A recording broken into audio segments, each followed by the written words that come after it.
Good morning, শুভ সকাল। কালিনারায়ণপুরে এসেছি। কালিনারায়ণ পানি ফলের চাষ হচ্ছে, পানি ফল এখনই আসবে। এই ছেলেটা যাচ্ছে, চা খেয়ে চলে যাচ্ছে, পয়সা দেয় না রেগুলার। এই ডাউন ট্রেন ঢুকছে এখন, এই ডাউন ট্রেন ঢুকছে এখন। ডাউন ট্রেন নিয়ে চলে যাবো রানাঘাটে। এই ডাউন ট্রেন আসছে, এই পানি ফল ভাঙা হচ্ছে, এই পানি ফল ভাঙছে।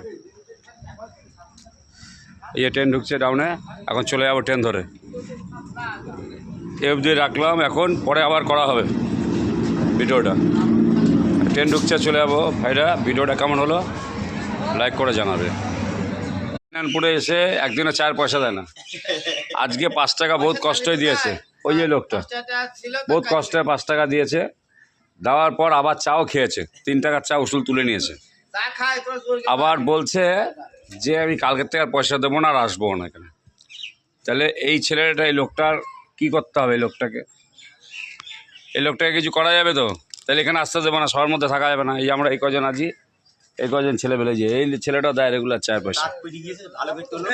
এই ছেলেটা রেগুলার চায়ের পয়সা দেয়, আরে পয়সা দিতে চায় না। আর এই লোকটা তো আসে রেগুলার চা নিয়ে আসে। তুমি চা নিয়ে আসো তো রেগুলার। এই লোক পয়সা দিতে চায় না, এই লোক।